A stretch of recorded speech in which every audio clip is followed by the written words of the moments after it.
In a world brimming with elemental power, where mages command fire and ice, young Ailon stood before the crystal of aptitude.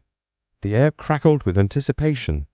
One by one, children his age touched the shimmering surface, and one by one it glowed with vibrant colors signifying their connection to the elements: red for fire, blue for water, green for earth. But when Ailon placed his hand upon the crystal, there was nothing. A profound, empty silence. The crystal remained clear, inert, as if mocking his very existence. Whispers turned to jeers. The village elder sighed, his face a mask of pity.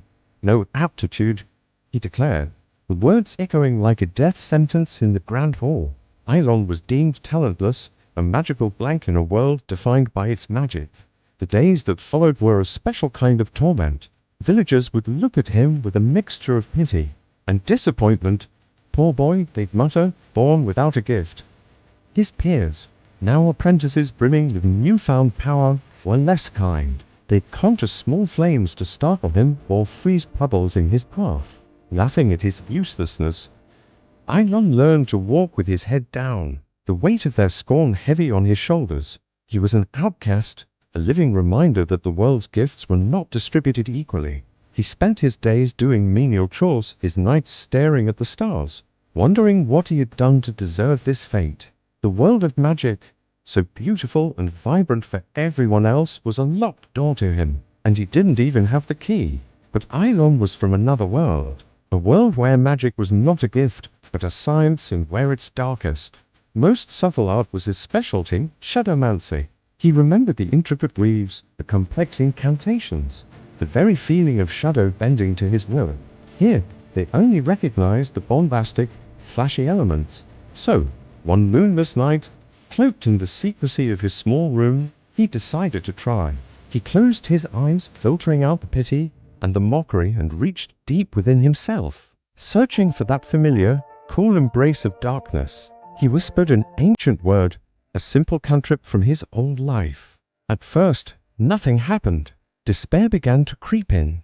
Was he truly powerless here? But then, he felt it. A flicker. The shadow cast by his lonely candle trembled, not from a draught, but from his will. It deepened, stretched, and coiled at his feet like a loyal hound. A slow, triumphant smile spread across Ailon's face. The magic was still there, dormant but not dead. It behaved differently, though. It was wilder, more primal, less constrained by the rigid laws he once knew. It was like trying to tame a beast instead of conducting an orchestra. It was raw, untethered, and hungry.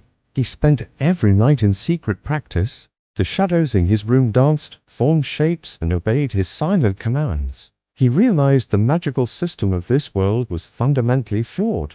It was incomplete. They only saw the light, the vibrant colors of the elemental spectrum, and were completely blind to the power that existed in its absence.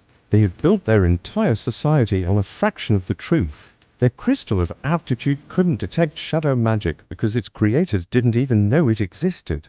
This wasn't a world where he was talentless. It was a world that was ignorant, and their ignorance was his greatest advantage. The very laws of magic they held so sacred were full of loopholes, and he, the useless boy, was the only one who could see them. They had pitied him, mocked him, and cast him aside. Soon, they would learn what true power looks like.